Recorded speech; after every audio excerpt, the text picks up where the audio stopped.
Hello everybody.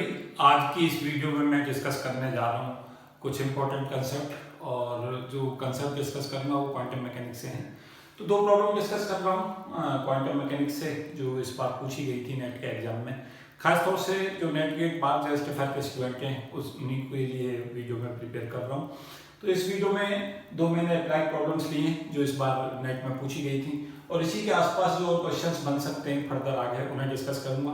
कुछ important फॉर्मूले हैं डिस्कस किए हैं, इनके सबके एप्लीकेशंस कराऊंगा, और जो पीछे प्रॉब्लम्स आ चुकी हैं उन्हें भी डिस्कस करूंगा, और जो अब आगे आने की उम्मीद है उन्हें भी डिस्कस करूंगा। एक डायरेक्शन भी दूंगा कि क्या क्या पॉसिबिलिटी हैं, कैसे कैसे क्वेश्चंस आ रहे हैं और कैसे कैसे क्वेश्चंस उनको सॉल्व किया जाए, और नई नई प्रॉब्लम क्रिएट करने के लिए आपको प्रेरित करूंगा कि आप किस तरीका से नई प्रॉब्लमों को बनाएं और किस तरीका से उन्हें फिर सॉल्व करें।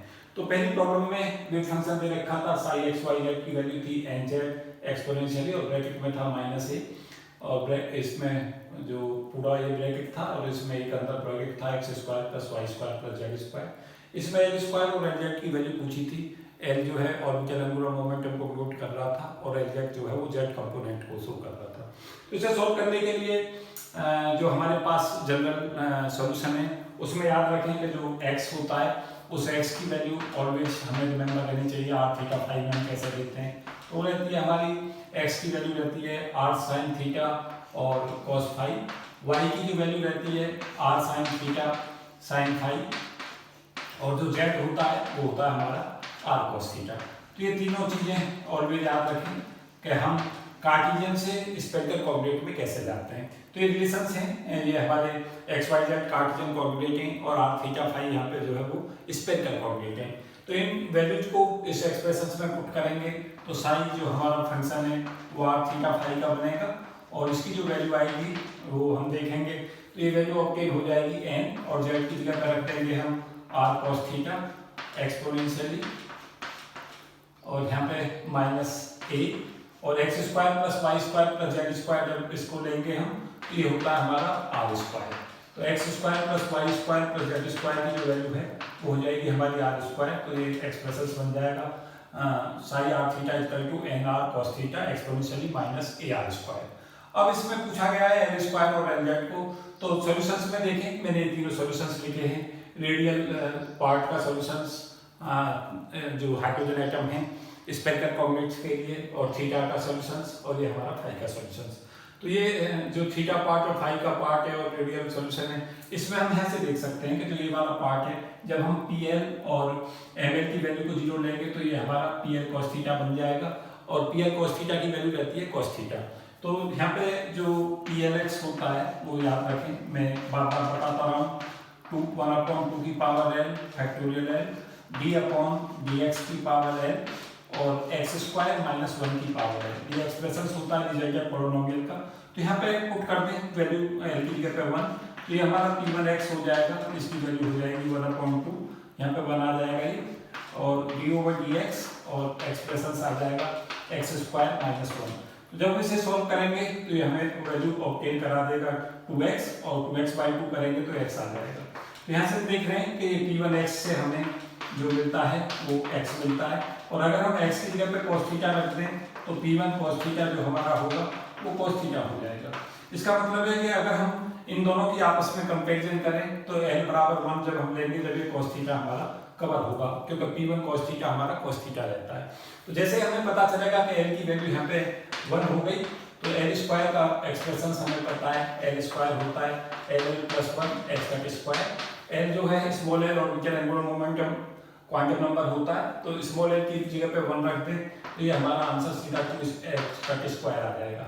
उसके बाद इसमें देखेंगे जो हमारा सॉल्यूशंस बना, इस वाले सॉल्यूशंस में जो फाई वाला पार्ट है, क्योंकि हमारे 3 पार्ट थे, ये सॉल्यूशंस में रेडियल कंपोनेंट था, और इसमें जो है थीटा कंपोनेंट और ml दोनों थे, साथ साथ यहाँ पे जो हमारा फाई था।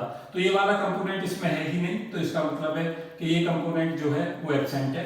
तो ये कांस्टेंट, जब हमारा ये कंपोनेंट कांस्टेंट है तो अगर हम कंपेरिजन करेंगे इसकी तो यहाँ पे ml की वैल्यू को हमें 0 लेना होगा। तो ml बराबर यहाँ पे जैसे हम 0 लेंगे तो ml बराबर 0 जैसे ही रखेंगे तभी यहाँ से इंडिपेंडेंट बनेगा। ये जो एक्सप्रेशन हमने यहाँ लिया है इसमें हम देख रहे हैं कि इसमें फाई नहीं आ रहा है, तो हमें ml की वैल्यू को 0 लेना होगा, जिससे हमारा ये वाला जो कंपोनेंट है इसमें फाई डिसअपियर कर जाए जो सोल्यूशन है, क्योंकि इन तीनों का जो प्रोडक्ट है वो नेट वेव फंक्शन होता है। तो यहाँ पे जब ये हमारा ml 0 होगा तो LZ की वैल्यू को हम सिंपली ले लेंगे ml कट, और ml की वैल्यू को जैसे हम 0 रखेंगे तो LZ हमारा 0 हो जाएगा। तो इस टाइप से इसको सॉल्व किया जा सकता था, तो बहुत ज़्यादा मुश्किल नहीं था। अब मैं बताना चाहूँगा कि इसमें फर्दर हम किस तरीका के क्वेश्चंस इस पर एक्सपेक्ट कर सकते हैं। अभी ऐसा नहीं है कि आगे क्वेश्चंस नहीं आएंगे, इस कंसेप्ट पे आगे भी आ सकते हैं, तो आप किस तरीका से नए नए क्वेश्चंस इस पर तैयार करके रखें। मैं कुछ उसका एक इंडिकेशंस देना चाहूँगा कि किस तरीका के सॉल्यूशंस इस पर पूछे जा सकते हैं। एक सॉल्यूशंस जैसे इसमें पूछ सकता है कि हमें wave function psi x y z की वैल्यू को इस फॉर्म में दे सकता है n कांस्टेंट और 3z square minus r square, और फंक्शन को ऐसे भी रिपीट कर सकता है exponentially minus 8 x square plus y square plus z square. तो इसका सॉल्यूशंस देखें, ये मैंने नया क्वेश्चन इसी के पैनल क्रिएट किया है। तो यहाँ पे क्या करें, z की जगह पे सिंपली r cos थीटा रख दें। z की जगह पे जैसे r cos थीटा रखेंगे तो यहाँ पे हमारा एक्सप्रेशन बन जाएगा n, और ये एक्सप्रेशन में आ जाएगा 3r square cos square theta minus r square और एक्सपोनेंशियली माइनस ar स्क्वायर। ये मैंने क्रिएट किया क्वेश्चंस। तो इसमें देखेंगे कि ये जो हमारा एक्सप्रेशंस है इसमें r स्क्वायर कॉमन ले लें, तो ये हमारा 3 cos स्क्वायर थीटा माइनस 1 बन जाएगा और एक्सपोनेंशियली माइनस ar स्क्वायर आ जाएगा। तो यहाँ पे इसे 2 से डिवाइड करते हैं और 2 से इसे मल्टीप्लाई करते हैं, तो ये हमारा p2 cos थीटा बन जाएगा। p2 cos थीटा की वैल्यू होती है half into 3x square minus 1, तो उस एक्सप्रेशंस को यूज करेंगे। तो यहाँ से l की वैल्यू जो है ये p2 cos थीटा बनेगा हमारा, क्योंकि p2 cos थीटा की जो वैल्यू है वो रहती है हमारी half into 3 cos square theta minus 1। तो यहाँ से जैसे हम कंपेरिजन करेंगे तो l की वैल्यू 2 हो जाएगी और l की वैल्यू 2 हो जाएगी, तो l स्क्वायर हम सिंपली कैलकुलेट कर लेंगे, फिर से इस एक्सप्रेशंस में पुट करेंगे तो ये हमारा 6h कट स्क्वायर आ जाएगा, क्योंकि 2 इंटू 3h कट स्क्वायर होगा, तो ये 6h कट स्क्वायर इसका आंसर हो जाएगा। तो इस तरीका से इसे सॉल्व कर लेंगे। इसमें फिर हम देख रहे हैं इस एक्सप्रेशंस के अंदर फाई नहीं है, तो ln की वैल्यू कंपेरिजन करेंगे तीनों सॉल्यूशंस के लेके, तो ml 0 हो जाएगा, तो lz की वैल्यू यहाँ पे हमारी 0 हो जाएगी, क्योंकि lz जो होता है वो mls कट होता है। ये हम सभी जाने कि स्मॉल l जो ऑर्बिटल क्वांटम नंबर होता है, ml जो मैग्नेटिक ऑर्बिटल क्वांटम नंबर होता है। तो इस टाइप का भी क्वेश्चन पूछा जा सकता है। साथ साथ ऐसा भी हो सकता है कि इसमें जैसे मैं इसी क्वेश्चन को आगे बढ़ाना चाहूँ तो इस तरीका से भी दे सकता है कि e की पावर जो वैल्यू है e की पावर i5 है इस सॉल्यूशंस के साथ में, तो इस तरीका का वेव फंक्शन दे सकता है। और जब हमें वेव फंक्शन ये इस फॉर्म में देगा e की पावर i5 भी लगा देगा साथ साथ, तो फिर उसके बाद हम उसे किस तरीका से सॉल्व करेंगे। तो पहले हम इसी पोर्शन को लेके चलेंगे और e की पावर i5 यहाँ पे लेके चलेंगे इस एक्सप्रेशंस में। जैसे हमें इस फॉर्म में वेव फंक्शन सिंपली दे सकता है e की पावर i5 इस फॉर्म में, क्योंकि यहाँ तो सॉल्यूशंस क्योंकि x y z में दे रखा है, लेकिन यहाँ पे हमें r थीटा फाई में भी सॉल्यूशन जो वेव फंक्शन है उसे दे सकता है। तो यहाँ पे अगर हमें r थीटा फाई में देता, सपोज के इस फॉर्म में वेव फंक्शन दे दिया और हमसे पूछता है क्वेश्चंस के अंदर इसके लिए क्या करें, मैग्नेटिक ऑर्बिटल क्वांटम नंबर की वैल्यू बताएं या LZ बताएं और l स्क्वायर बताएं। तो क्या करें कि ये जो हमारा रेडियल पार्ट है उसके सॉल्यूशन को एक तरफ ले जाएं, थीटा वाले सॉल्यूशन को इस वाली से कंपैरिजन करें और जो हमारा फाई वाला पार्ट है उसको इससे कंपैरिजन करें। तो अगर हम यहाँ से कंपैरिजन करेंगे तो ml की वैल्यू यहाँ 1 हो जाएगी, तो LZ की वैल्यू एक्सपेक्ट हो जाएगी, और जो हमारा स्मॉल l है वो फिर से 2 ही रहेगा, तो यहाँ पे l स्क्वायर की वैल्यू ln+1 एक्सपेक्ट स्क्वायर होगी। तो इस टाइप से हम इस क्वेश्चन को आगे फर्दर बढ़ा सकते हैं। तो इस टाइप के क्वेश्चंस क्या होते हैं, रिपीट होते हैं। और एक चीज यहाँ पे मैं और भी बताना चाहूँगा, एक जो बहुत ही महत्वपूर्ण कंसेप्ट यहाँ पर पूछा जाता रहता है क्वेश्चंस में, मुझे उम्मीद है पहले भी क्वेश्चंस इस पैटर्न पाए हैं। पैटी पूछ सकता है कि पैटी आप बताएं कि जो वेव फंक्शन है उसकी पैटी हम कैसे कैलकुलेट करें। तो याद रखें कि जब हम पैटी कैलकुलेट करते हैं स्फेरिकल कोऑर्डिनेट में, तो स्फेरिकल कोऑर्डिनेट के लिए जैसे सपोज किया हमसे क्वेश्चन दे देता है कि वेव फंक्शन है साइन r थीटा फाई, और वेव फंक्शन की वैल्यू को बता देता है कि वेव फंक्शन है ar cos थीटा, और दे देता है e की पावर i5। अब कहता है कि इसकी पैटी को चेक कीजिए कि इसकी पैटी क्या है। तो पैटी भी पूछी जा सकती है, उसके लिए भी तैयार रहें। जब भी हम पैटी को चेक करना है तो स्मॉल r को रिप्लेस करें, r को r से रिप्लेस करें, थीटा को पाई माइनस थीटा से चेंज करें, और फाई को जो रिप्लेस करें वो पाई प्लस फाई से चेंज कर दें। तो ये 3 चेंज कर लें इस वेव फंक्शन के अंदर। स्मॉल आर को आर से ही चेंज करें हम, थीटा को पाई माइनस थीटा से चेंज करें इस एक्सप्रेशन में, और फाई को पाई प्लस फाई से चेंज करें। अगर हमारा वेव फंक्शन नेगेटिव साइन के साथ में रिपीट होता है तो ऑटोमेटिक होती है, और अगर हमारा उसी तरीका से सेम रिपीट हो जाता है, यही फॉर्म रहती है, तो तब हमारा जो आंसर है वो हमारा पैरिटी जो होती है वो हमारी इवन होती है। और अगर हम साइन तय नहीं कर पाते तो उसमें हम कहते हैं कि पैरिटी जो है वो उसे हम डिसाइड नहीं कर सकते। कई बार ऐसा भी होता है जब हम पैरिटी को तय भी नहीं कर पाते। तो इस कंसेप्ट को भी ऑलवेज रिमेंबर रखते हैं, ये भी इंपॉर्टेंट है। इस पर भी क्वेश्चन पूछे गए हैं, ये फिर से पूछा जा सकता है, तो इस कंसेप्ट को तैयार रखें। इस पर बहुत सारे क्वेश्चंस बनाए जा सकते हैं। यहाँ पर वेव फंक्शन बदलता रहेगा और हमसे पैरिटी पूछी जाती रहेगी कि पैरिटी बताएं ऑड होगी या इवन होगी। तो ये 2, 3, 4 कंसेप्ट में हम डिस्कस कर रहा था, महत्वपूर्ण कंसेप्ट थे और लगातार ऐसे क्वेश्चंस पूछे जाते रहते हैं इस पैटर्न पे। तो मैंने काफ़ी महत्वपूर्ण चीज़ें यहाँ पर डिस्कस की और आगे मैं कुछ और चीज़ें डिस्कस करूँगा। तो 2 चीज़ें इंपॉर्टेंट हो जाती हैं कि हमें क्या हो कि रेडियल सॉल्यूशंस का सॉल्यूशंस और ये थीटा पोर्शन का सॉल्यूशन और फाई पोर्शन का सॉल्यूशन हाइड्रोजन के लिए याद रखें। उसके अलावा जो बहुत ही महत्वपूर्ण है वो ये है कि पूछता है कि हाइड्रोजन एटम के अंदर कौन कौन से पॉलिनोमियल यूज होते हैं। तो याद रखें कि यहाँ पे जो पॉलिनोमियल यूज किया गया है वो लेगारे पॉलिनोमियल है। तो रेडियल पार्ट के सॉल्यूशंस में कंपटीशंस में कई बार क्वेश्चन पूछ लेता है कि रेडियल पार्ट्स में कौन सा सॉल्यूशन यूज होता है। तो याद रखें रेडियल पार्ट में लेगारे पॉलिनोमियल यूज होता है। ये भी याद रखें कि थीटा पार्ट के सॉल्यूशंस में लीजेंडर पॉलिनोमियल यूज होता है और यहाँ पे कोई भी पॉलिनोमियल फाई वाले सॉल्यूशंस में नहीं होता। तो लेगारे पॉलिनोमियल इस पे याद रखें, मैं थोड़ा सा ब्रीफ में लिखे दे रहा हूँ। और यहाँ पे जो लीजेंडर पॉलिनोमियल यूज होता है, कई बार क्वेश्चन ऐसे भी पूछ लिया जाता है कि कौन कौन से पॉलिनोमियल यूज किए जाते हैं हाइड्रोजन एटम के सॉल्यूशन में। तो लेगारे और लीजेंडर हमें इसमें आंसर मार्क करना है। उसके अलावा एक क्वेश्चन जो इसमें पूछा गया इस बार 5 मार्क्स में क्वेश्चन था, ये मैं कुछ और क्वेश्चन भी यहाँ डिस्कस करूंगा। तो काफी महत्वपूर्ण मैं कंसेप्ट यहाँ डिस्कस कर रहा हूँ और ये साथ साथ ये भी बताने की कोशिश कर रहा हूँ किस तरीका के क्वेश्चंस आते हैं, किस तरीका के फर्दर आ सकते हैं और किस तरीका के उन्हें हैंडल किया जाए और नए नए क्वेश्चंस कैसे क्रिएट किए जाए। तो 2 तरीका की प्रॉब्लम मैं बता रहा था, इस पर क्वेश्चंस को क्रिएट कर रहा था, साथ साथ पैरिटी बताया कि पैरिटी कंसेप्ट में हम पैरिटी कैसे चेक करते हैं। अब मैं डिस्कस करूंगा, ये हमारा इसी बार का नेट का क्वेश्चन था। वेव फंक्शन दे रखा था a cos स्क्वायर फाई और Lz की वैल्यू पूछी गई थी। तो इसी कंसेप्ट पर बेस है, यहीं से कंसेप्ट इसमें अप्लाई होगा। तो क्या करें, हम जानते हैं सभी कि जो हमारा cos 2 फाई का की जो वैल्यू होती है cos 2x का जो फॉर्मूला होता है वो 2 cos स्क्वायर फाई माइनस 1 होगी। तो सबसे पहले इस एक्सप्रेशन को समझें। तो ये इससे ये वेल नोन एक्सप्रेशन है। उसके बाद 2 cos स्क्वायर फाई माइनस की वैल्यू को लिख दें 1 प्लस cos 2 फाई, ये वैल्यू ले लें और यहाँ से cos स्क्वायर फाई कैलकुलेट कर लें। ये वैल्यू हो जाएगी हमारी हाफ और ब्रैकेट में आ जाएगा 1 प्लस cos 2 फाई। तो इस फॉर्म में से लिख सकते हैं। तो इस जब हम इसे यहाँ पे पुट करेंगे तो ये हमारी वैल्यू हो जाएगी साइन इक्वल टू a और यहाँ पे एक्सप्रेशन में आ जाएगा हाफ और ये वैल्यू आ जाएगी 1 प्लस cos 2 फाई। तो इस फॉर्म में से लिख सकते हैं। इसे इस फॉर्म में भी लिखा जा सकता है a/2 और e की पावर i 0 फाई, ये इस फॉर्म में लिख सकता हूँ क्योंकि ये वैल्यू 1 हो जाएगी, प्लस e की power plus minus 2 i phi और इसका हमें जो लेना है वो रियल पार्ट सॉल्यूशन लेना है, क्योंकि जब रियल पार्ट लेके चलेंगे तो हमें जो सॉल्यूशंस के अंदर जो वैल्यू है वो cos 2 फाई आ जाएगी और अगर हम इसका इमेजिनरी पार्ट लेंगे तो प्लस माइनस sin 2 फाई के करस्पॉन्डिंग हो जाएगा। तो इसमें रियल पार्ट लेंगे।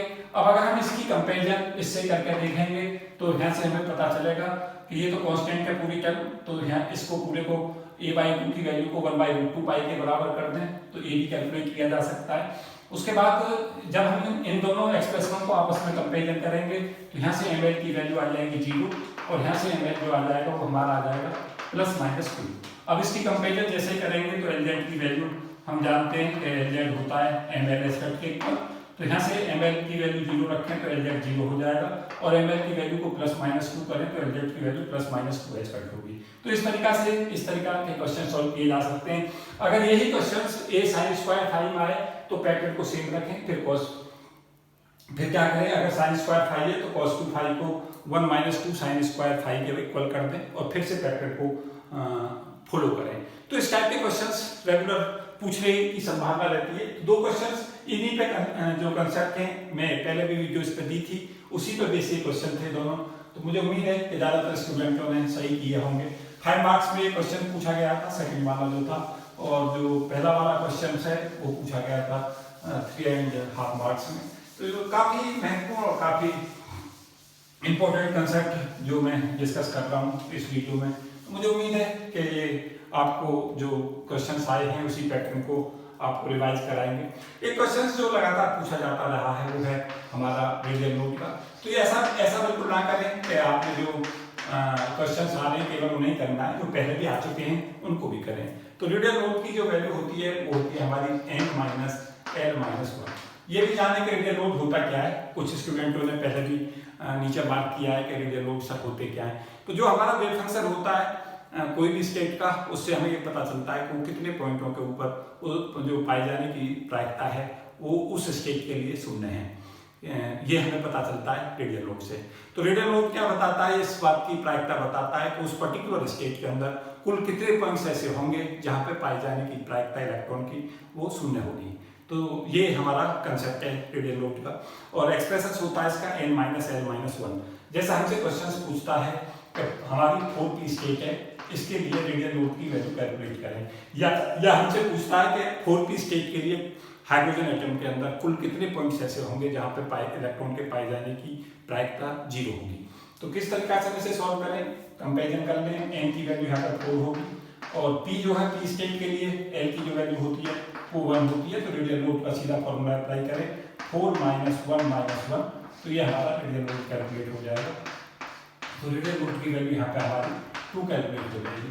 कोई भी स्टेट दे सकता है रेडियल लोड कैलकुलेट करने के लिए, इसी फॉर्म से हमें सॉल्व करना है। इसमें ये जो वैल्यू है जब हम इसको 0 के इक्वल कर देते हैं तो वो हमारी रेडियल लोड की संख्या होती है। तो महत्वपूर्ण है ये कंसेप्ट भी। साथ साथ जो क्वेश्चन इस पर पूछे गए हैं, लगातार पूछे जाते रहते हैं, वो है कि हाइड्रोजन एटम के लिए expectation T upon expectation B जो होता है उसकी वैल्यू माइनस जो वैल्यू रहती है वो -½ के इक्वल होती है। तो 2 expectation T plus expectation B जो होता है वो 0 होता है। ये मैंने रिवीजन दिया है 3-4 चीज़ों का जो लगातार पूछी जाती रही हैं, जिन पे क्वेश्चन आते रहे। जैसे हमें कहीं पे एक्सपेक्टेशन भी देता है, काइनेटिक एनर्जी का एक्सपेक्टेशन पूछता है हाइड्रोजन में, तो सीधा क्या करें, एक्सपेक्टेशन T को माइनस एक्सपेक्टेशन B/2 करें, हमें कैलकुलेट हो जाएगा। तो एक चीज जब भी हमें देगा, साथ साथ एनर्जी में सदा याद रखें कि जो एनर्जी होती है वो expectation T plus expectation B के इक्वल होती है। तो ये हमारा दोनों जो एक्सप्रेशन है उनकी जरूरत पड़ती रहती है, बहुत जगह हम कंसेप्टों को अप्लाई करते हैं। तो ये ध्यान रखें कि रेडियल लोड्स कैसे कैलकुलेट करते हैं, ये याद रखें कि एक्सपेक्टेशन T और एक्सपेक्टेशन B में क्या रिलेशन होता है। जैसे क्वेश्चन को कई बार घुमा देता है, कहता है कि VR जो पोटेंशियल है वो 1/r पर निर्भर करता है, आप बताएं कि एक्सपेक्टेशन T और एक्सपेक्टेशन B में क्या रिलेशन होगा। तो बहुत बार आता है ये क्वेश्चन भी। डीजनरेसी सदा ही इंपॉर्टेंट रहती है, डीजनरेसी को ऑलवेज याद रख के जाएं। डीजनरेसी बेसिकली वो बताता है कि जो हमारे डिफरेंट वेव फंक्शंस हैं उनके करस्पॉन्डिंग आइगन वैल्यू सेम होती है। तो डिफरेंट वेव फंक्शंस जो होते हैं they possess the same energy eigen value, और जितने वेव फंक्शंस ऐसे बनते हैं जिनके corresponding energy eigen value same होती है उसकी डीजनरेसी कहलाती है। तो अगर इलेक्ट्रॉन के लिए जो हमारा इलेक्ट्रॉन की ऑर्बिटल मोशन कंसीडर की जाए तो डीजनरेसी n² होती है, और orbital plus spin motion consider की जाए तो डीजनरेसी जो होती है उसका फॉर्मूला रहता है हाइड्रोजन के लिए। ये सब हाइड्रोजन के लिए मैंने डिस्कशन दिया है क्योंकि क्वेश्चंस के हाइड्रोजन के एटम के ऊपर ही बेस्ड हैं, तो काफी महत्वपूर्ण इंफॉर्मेशन मैं इसमें दे रहा हूँ। तो ऑर्बिटल और स्पिन मोशन के लिए 2n² होती है। जैसे क्वेश्चन पूछता है कि हमारी स्टेट है 3p स्टेट, अब आप बताएं कि इसमें डीजनरेसी कितनी होगी। तो जैसे स्टेट के लिए जो हमारा स्टेट है उसे इस फॉर्म में लिखेगा, n यहाँ पे लिखा जाता है। तो np से कंपेरिजन कर लें तो n की वैल्यू यहाँ पर हो जाएगी हमारी 3। जैसे np स्टेट है, अब हमसे कहा np स्टेट है, इसके लिए एनर्जी आइगन वैल्यू कैलकुलेट कीजिए हाइड्रोजन के लिए। उसके साथ साथ हमसे ये भी पूछ सकता है कि एनर्जी के अलावा L² की वैल्यू कैलकुलेट कीजिए कितनी होगी। ये भी पूछ सकता है Z की वैल्यू क्या पॉसिबल है। तो इस टाइप के क्वेश्चंस भी कई बार पूछे जाते हैं। तो जब हम इसकी कंपेरिजन करेंगे तो n की वैल्यू 3 हो जाएगी। p स्टेट के लिए हम सब जानते हैं कि जो हमारा sp-df स्टेट होती है उसके लिए हम सब जानते हैं कि n की वैल्यू कैसे रहती है। तो इसकी 0, इसकी 1, इसके लिए 2 और इसके लिए 3। तो एल स्क्वायर यहाँ से हम आसानी से कैलकुलेट कर सकते हैं। तो पी स्टेट के लिए एल की small L orbital quantum number की वैल्यू n होगी। अब अगर इस स्टेट में एनर्जी आइगन वैल्यू पूछता है और हाइड्रोजन लाइक एटम जो हमारे हाइड्रोजन एटम के लिए इस थ्योरी को अप्लाई करते हैं, तो एनर्जी आइगन वैल्यू सिंपली हम फॉर्मूला यूज कर लेंगे -13.6 upon n square electron volt. यहाँ से हमें एनर्जी आइगन वैल्यू कैलकुलेट हो जाएगी। n की वैल्यू को 3 रखते हैं। अगर हमसे एल स्क्वायर पूछता है तो एल स्क्वायर की वैल्यू को एल प्लस 1 एल तक स्क्वायर कर दें, तो स्मॉल एल की जगह पर 1 रखते हैं, एल स्क्वायर कैलकुलेट हो जाएगा। और अगर हमसे पूछता है कि एल जेड की वैल्यू क्या पॉसिबल है, तो याद रखें कि एल बराबर 1 है, तो एम एल की जो वैल्यू होगी वो 1 0 और -1 होगी, क्योंकि एम एल जो होता है वो -l से लेकर +l तक जाता है। तो यहाँ से हमें एल जेड की वैल्यू मिल जाएंगी और एल जेड होता है एल एच कट, तो एच कट 0 और -h कट होगा। तो इस तरीका से हम सॉल्यूशंस निकाल लेंगे। तो कई बार स्केट दे देता है, उस स्केट में डिफरेंट चीजें पूछ लेता है। इसी 3p स्केट में अगर वो कहता है कि आप टोटल जो कहता है रेडियल रूट की वैल्यू कैलकुलेट करें, तो 3 - 1 - 1 हो जाएगा, तो 1 हमारा आंसर हो जाएगा रेडियल रूट। तो क्या करें कि एक ही क्वेश्चंस को उठाएं और उस क्वेश्चंस को के लिए सब चीजें कैलकुलेट करें। जैसे हमसे 3p स्केट हमने ली, 3p स्केट ली, तो 3p स्केट के लिए देखें कि हम एल स्क्वायर कैलकुलेट करना चाहते हैं, एल या एल कैलकुलेट करना चाहते हैं, उसे कैसे कैलकुलेट करेंगे। हम एल जेड कैलकुलेट करना चाहते हैं, उसे कैसे कैलकुलेट करेंगे। एनर्जी आइगन वैल्यू कैलकुलेट करना चाहते हैं, उसे कैसे कैलकुलेट करेंगे। अगर हम एक्सपेक्टेशन की और एक्सपेक्टेशन भी अलग अलग चाहते हैं, उसे कैसे कैलकुलेट करेंगे। तो सब चीजें जैसे आप कैलकुलेट करना चाहते हैं, तो उसके बाद आपके कंसेप्ट अपने आप साउंड हो जाते हैं। और इलेक्ट्रॉन के लिए कहता है कि आप 3p स्टेट के लिए कैलकुलेट करें एक्सपेक्टेशन आर क्या होगा। तो ये मैंने फॉर्मूले लिख दिए हैं, ये मोस्ट इंपोर्टेंट फॉर्मूले हैं। पहले भी मैंने वीडियो में एक फॉर्मूले डिस्कस किए हैं, क्योंकि यहाँ से भी क्वेश्चंस मैंने देखा है। एक्सपेक्टेशन आर की वैल्यू होती है हाफ और ब्रैकेट में होता है 3n स्क्वायर माइनस l और ब्रैकेट में l प्लस 1 और यहाँ पे मल्टीप्लिकेशंस में a नॉट। ये एक्सपेक्टेशन आर का मतलब है पोजीशन का जो एवरेज है। n जो है यहाँ पे प्रिंसिपल क्वांटम नंबर और l जो है वो ऑर्बिटल क्वांटम नंबर को डिनोट कर रहा है। तो क्या करें कि अगर हमसे स्टेट देता है और ये वैल्यू पूछता है, तो ये फॉर्मूला अप्लाई करें, याद करके जाएं इसको ऑलवेज। और n की वैल्यू को जैसे इस क्वेश्चन में 3 रख दें इस फॉर्मूले में। अगर एक्सपेक्टेशन आर पूछी है और यहाँ पे स्मॉल l की वैल्यू को 1 रख दें और इस फॉर्मूले को सॉल्व कर दें, तो यहाँ से एक्सपेक्टेशन आर आएगा। एक्सपेक्टेशन आर स्क्वायर अगर हमें चाहिए इस स्टेट में, तो n square a not square by 2 और ब्रैकेट में याद रखें 5n square plus 1 minus 3n और ब्रैकेट में l प्लस 1। और इसमें अगर 3p के लिए पूछा है तो n की वैल्यू को 3 और l की वैल्यू को 1 रख दें। एक्सपेक्टेशन आर स्क्वायर अगर पूछता है, अगर एक्सपेक्टेशन 1 अपॉन आर पूछता है, तो वो 1 अपॉन n स्क्वायर ये नोट होता है, वो l पे निर्भर नहीं करता। जैसे क्वेश्चंस में पूछ सकता है कि ये 4 क्वांटिटी हैं, आप बताएं कि कौन सी क्वांटिटी ऐसी है जो ऑर्बिटल क्वांटम नंबर पर निर्भर नहीं करती। तो आप जैसे ये फॉर्मूला रिमेंबर रखेंगे, तो यहाँ पे आप देख रहे हैं केवल ये n पर निर्भर कर रहा है और ये सभी फंक्शंस n और n दोनों के हैं। तो ये सब महत्वपूर्ण चीजें हैं, यहाँ से क्वेश्चन पूछा जाता है। एक्सपेक्टेशन 1 अपॉन आर स्क्वायर का भी फॉर्मूला याद रख के जाए, 2 अपॉन n क्यूब और ब्रैकेट में 2l प्लस 1 और a नॉट स्क्वायर। तो ये मैंने जो क्वेश्चंस आ रहे हैं उन पे डिस्कशन दिया कि क्या क्या क्वेश्चंस आजकल आ रहे हैं। फिर उनमें थोड़े से क्वेश्चंस की ये बताने की कोशिश की गई कि आपको क्या क्या क्वेश्चंस फर्दर पूछे जा सकते हैं। हाइड्रोजन एटम पर मैंने एक वीडियो दी है जिसमें मैंने डिपेंडेंसी बताई है कि करंट की डिपेंडेंसी n पे कैसे निर्भर करती है, मैग्नेटिक फील्ड की डिपेंडेंसी n पे कैसे निर्भर करती है क्वांटम नंबर पे। उन सब डिपेंडेंसियों को कर लें, वहाँ से भी क्वेश्चंस कई बार आता है।